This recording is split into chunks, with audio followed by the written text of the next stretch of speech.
If you're anything like me, your love for cars started young. Bedroom walls plastered with posters of Ferraris, Lamborghinis, 80s and 90s rally legends, and futuristic concept cars. The wilder the styling was, the better. Porsches in the 90s, though, obviously, excluding the black 964 Turbo from 1995's Bad Boys, to me they just weren't particularly cool. They felt kind of outdated. Each new 911 being a slight revision over the last, a slow evolution that had been occurring over multiple decades. But in 1997, my opinion of Porsche changed with the introduction of the 5th generation 911. This was the first 911 to ditch the air-cooled engines, the first to break away from those iconic round headlights, and the first to seriously piss off Porsche purists. This is the most contentious 911 Porsche ever made. But today, I'm here to tell you why the once controversial 996 is starting to earn its redemption, and why I've made this one right here part of my dream driveway.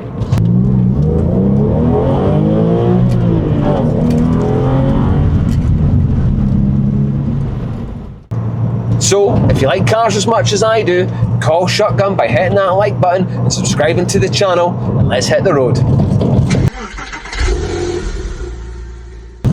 Welcome back to Dream Car Driveways. In this series, I'm travelling across the UK to meet the proud owners of some truly special machines.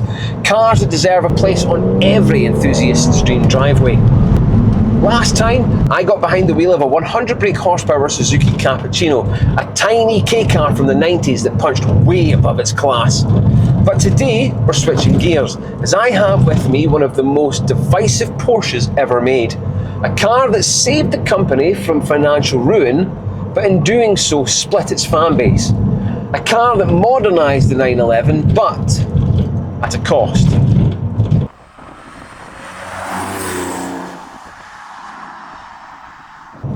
Okay, let's rewind to the 90s. Porsche was struggling big time. Their low volume, high cost production model wasn't cutting it anymore.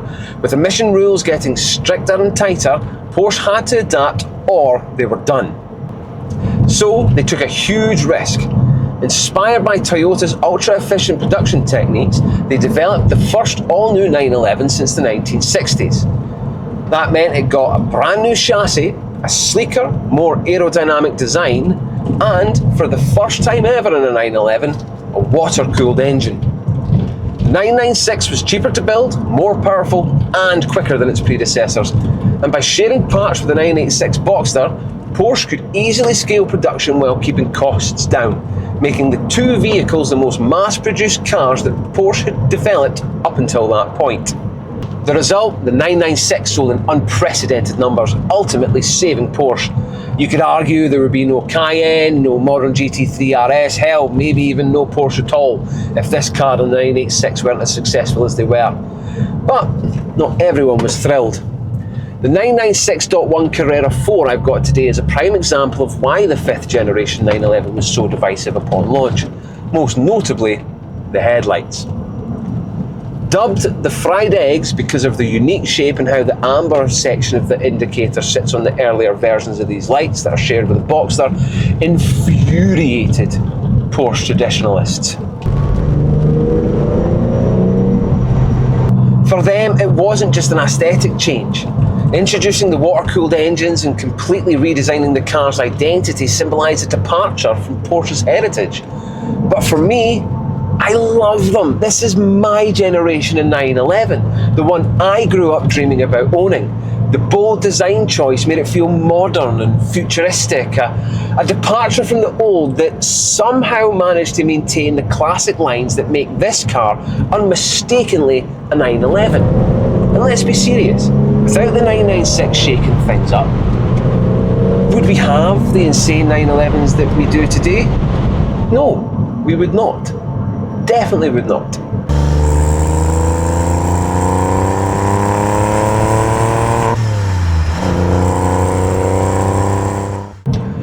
Alright, so what's it actually like to drive? The 996.1 Carrera came with a 3.4 litre flat six, making around about 296 brake horsepower.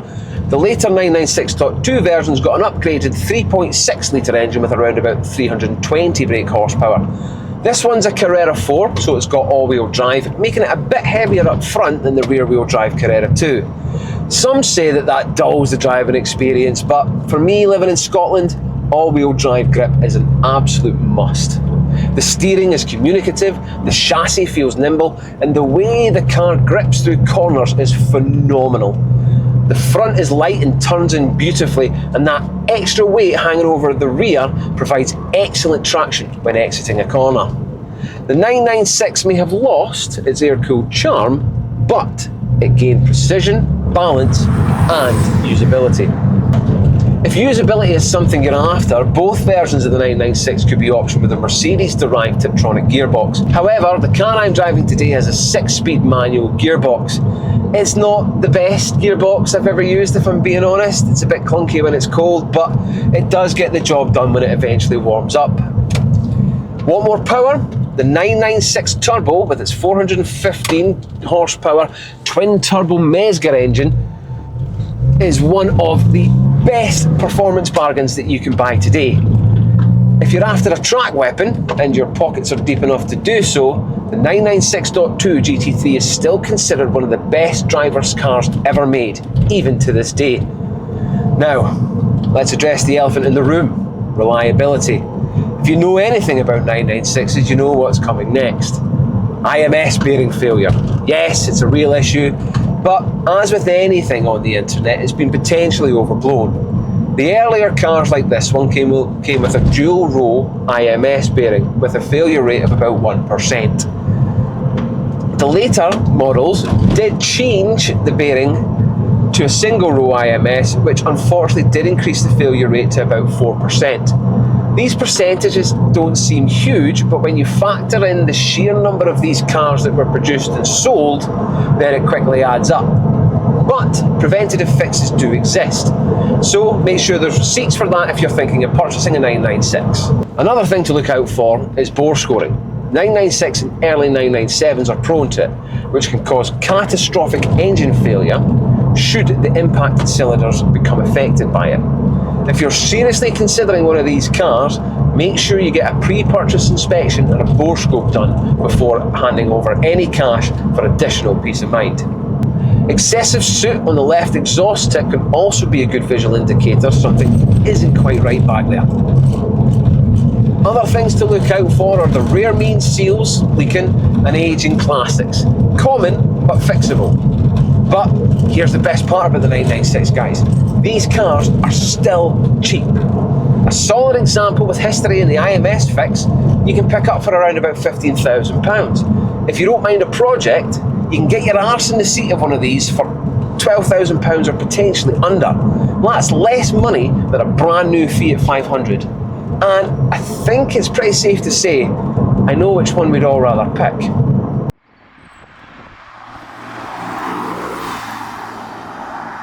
My car comes with a very rare and coveted GT3 style aero body kit, consisting of side skirts, a sleeker bumper, stunning 18-inch BBS split rims, and one of the craziest spoilers ever moulded to the back of a car, affectionately known as the taco.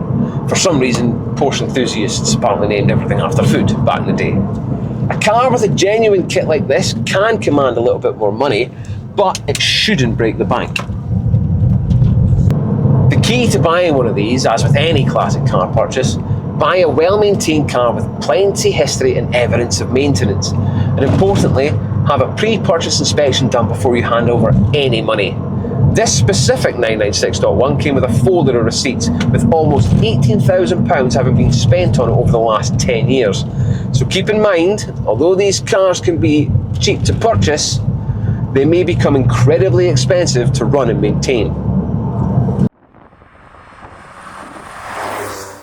When it comes to the interior, Porsche did cut some corners inside. Early 996s borrowed a lot from the Boxster, including parts that felt, well, a bit cheap. In fact, practically everything from the seats forward is shared with the Boxster. Post-2002 models did step up the quality significantly, but the interior on these early 996.1s can be pretty rattly and the plastics can creak. Luckily, mine does have the leather dash option with sunroof, these fantastic low-slung sports seats, and this wonderful to hold sports steering wheel, which all improve the overall driving experience and the time spent behind the wheel of this car.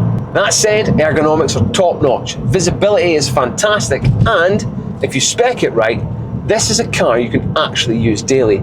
It has a spacious front for you to carry some stuff, comfortable seats that can recline if you've got that option, and room for 2 kids in the back. Just don't expect to bring much luggage with you. And if you want open top thrills, the Cabriolet and Targa models have you covered. There really is an option for everybody with a 996, which is why Porsche sold so many.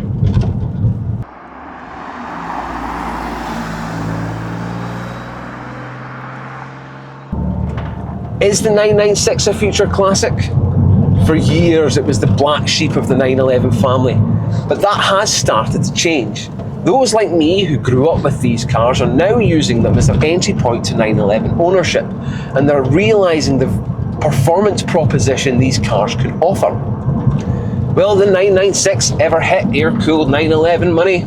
Due to the sheer number of cars produced? Probably not. But if you think back to the late 90s, early noughties, G-Series cars weren't selling for much more. Prices are starting to creep up, especially for turbos and GT3s. Even standard Carreras are becoming harder to find for less than £10,000. So, what do you think? Is the 996 an underrated gem, or will it always be Porsche's problem child? Do you mind the lights in its styling, or do you prefer the classic round look? Me, personally, I love how the 996 stands out in the lineup. It's the most distinctive 911 of all the generations, and its unique design will only grow in appreciation over time, rightfully earning its place as a future classic.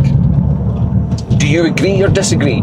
Drop a comment below, I'd love to hear your take. And if you've enjoyed today's episode, don't forget to call shotgun on the next road trip by subscribing to the channel. It really does help us out. Thanks for watching, I'll catch you on the next one.